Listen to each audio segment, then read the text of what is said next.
सम्मानित साथियों को नमो बुद्धाय, जय भीम। मैं डॉक्टर DN बौद्ध आप सभी लोगों को बैकवर्ड कल्याण सत्संग से माध्यम से आप सभी लोगों को नमो बुद्धाय, जय भीम। साथियों, आज आप लोगों के बीच ऐसे महान हस्ती के बारे में परिचय कराना चाहता हूं जो अपने परिचय के मोहताज नहीं है। ऐसे समय उनका जन्म हुआ जब देश में जातिवाद, पाखंडवाद चरम सीमा पर था। उनका जन्म 1389 ईस्वी में हुआ और देहांत 1518 ईस्वी में हुआ, जैसा विदित है। साथियों, गोवर्धनपुर ग्राम काशी नगरी अर्थात बनारस में जन्म हुआ था और चंद्रवंशी जाति के चमार में हुआ था।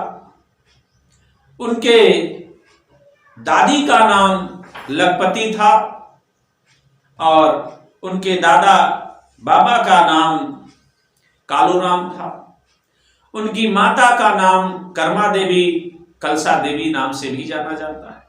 साथियों, उनके पिताजी का नाम था संतोख दास जी, जिसे रघु कहते हैं, राघव दास जी कहते हैं, और उनकी पत्नी का नाम लोना देवी था और पुत्र का नाम विजय दास था।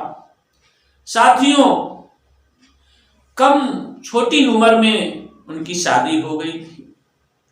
साथियों, यह विदित है कि इनके माता पिता को कई वर्षों तक संतान नहीं हुई। संतान न होने के कारण बहुत ऋषि मुनियों का सत्कार करते थे। एक बार उनके ग्राम में एक सन्यासी रैवत प्रज्ञ नाम के पधारे। उन्होंने रैवत प्रज्ञ जी का बड़ा स्वागत किया और स्वागत के दौरान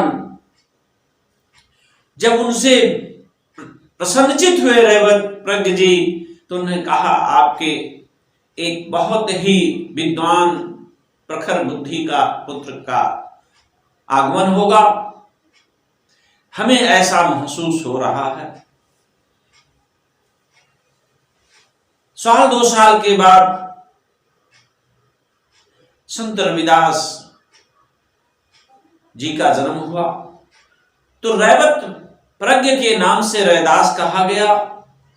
और जब उन्हें ज्ञान का प्रकाश हो गया, अद्भुत ज्ञान का प्रकाश की बचपन से ही सभी लोगों को जातिवाद, पाखंड, मानवतावादी सिद्धांत पर लोगों को समझाने लगते थे और अपने कार्य में लीन थे, पढ़ाई भी करते रहे, लेकिन उनका मन पाखंडवाद के हमेशा विरोध में रहता था, तो उन्हें रविदास कहा गया।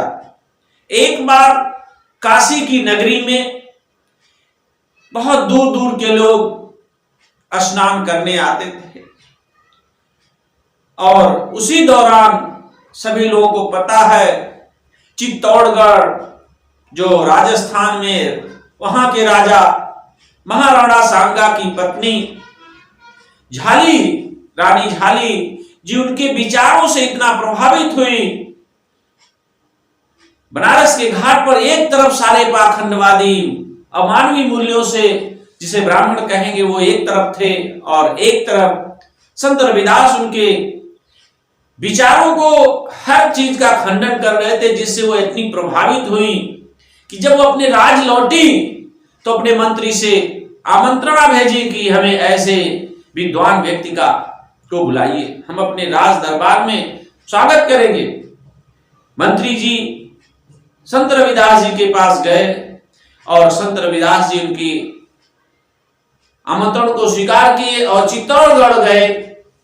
और रानी जी इतना प्रभावित हुई, संवाद पर संवाद का सारा जवाब देने के बाद, उनका सेवा सत्कार करने के बाद उन्हें अपना गुरु मान लिया और शिष्य के रूप में उनसे विचारों पर अमल कर दिया। एक और शिष्य हैं जिनका नाम सबको पता है, मीराबाई भी उनकी शिष्य थी। इसलिए साथियों, संत रविदास जी प्रखर बुद्धि के थे विद्वत थे, समाज को सही मार्गदर्शन देते थे, पाखंडवाद का सबसे ज्यादा विरोध करते थे 13वीं 14वीं सदी में। उनके समय में संत रविदास के साथ संत कबीर दास जी, संत कबीर नगर उन्हीं के नाम से है। तो ऐसे महान संत भारत में पैदा हुए। ऐसे संत लोगों को हमें अनुसरण करना चाहिए, पूजा नहीं उनके विचारों पर अमल करना चाहिए। सत्य क्या है असत्य क्या है इस पर चलना चाहिए।